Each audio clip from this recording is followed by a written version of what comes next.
तो अधिगम का नियम, जी हाँ, अधिगम के नियम का प्रतिपादन थॉर्नडाइक ने किया था और अधिगम मनोविज्ञान का जनक भी थॉर्नडाइक को ही कहा जाता है। तो अधिगम का नियम किसने दिया था? थॉर्नडाइक ने दिया था। और अधिगम के दो नियम बताए थे, एक प्राथमिक नियम और दूसरा गौड़ नियम। प्राथमिक नियम को मुख्य नियम या मौलिक नियम भी कहते हैं और गौड़ नियम को द्वितीय नियम भी कहते हैं। प्राथमिक नियम के अंतर्गत 3 नियम शामिल है। प्राथमिक नियम को कितने भागों में बांटा गया? 3 भागों में। एक है तत्परता का नियम, दूसरा अभ्यास का नियम, तीसरा प्रभाव या संतोष का नियम।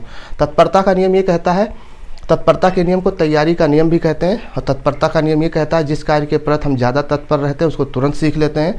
अभ्यास का नियम ये बताता है कि practice makes a man perfect. Practice में इतनी ताकत होती है कि इंसान को मतलब परफेक्ट बना सकता है। अभ्यास के नियम को 2 भागों में बांटा गया, प्रयोग और अनुप्रयोग। जिन चीज़ों का लगातार आप प्रैक्टिस करते रहते हैं उसमें सीखने की वृद्धि होती रहती है, जिन चीज़ों को करना छोड़ देते हैं उसमें कहीं ना कहीं वृद्धि रुक जाती है। आपने देखा होगा रहीमदास का पोएम कविता पढ़ा होगा आपने, करत करत अभ्यास से जड़मत हो सुजान, रस्सी आवत जाते सिल पर पड़त निशान। यानी अभ्यास में इतनी ताकत होती है कि मूर्ख को भी विद्वान बना सकता है, ठीक है ना। और अभ्यास करना छोड़ दे तो विद्वान भी मूर्ख हो जाएगा, ठीक है।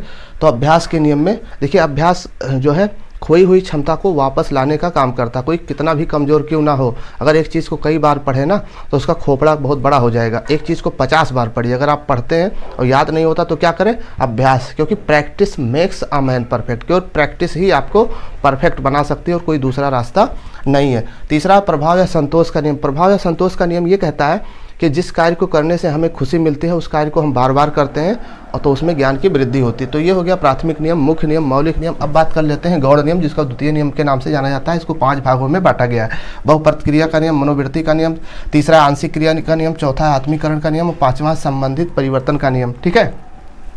बहुप्रतिक्रिया का नियम ये कहता है जब किसी नवीन कार्य को करने की हम कोशिश करते हैं तो कई तरीके से उसको करने की कोशिश करते हैं। जब कई तरीके से करने की कोशिश करते हैं तो हम कई तरीके से सीखते हैं।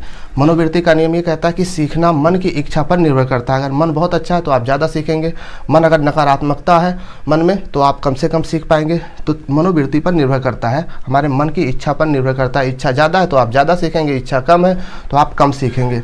आंशिक क्रिया का नियम तीसरा है। आंशिक क्रिया का नियम ये कहता है किसी कार्य या किसी चीज़ को अगर आप सीखना चाहते हैं तो बहुत बड़ा चीज़ है तो उसको छोटे छोटे पार्ट में डिवाइड करके करेंगे तो कहीं ना कहीं वो आसान हो जाएगा। आत्मीकरण का नियम चौथा है। आत्मीकरण का नियम ये कहता है कि पूर्व ज्ञान से नवीन ज्ञान को जोड़ना, ये है आत्मीकरण, ठीक है ना। इसको बोलते हैं आत्मसात। पूर्व ज्ञान को नवीन ज्ञान से जोड़ना ही क्या कहता है? आत्मसात कहलाता है। इसी को आत्मीकरण का नियम भी कहते हैं।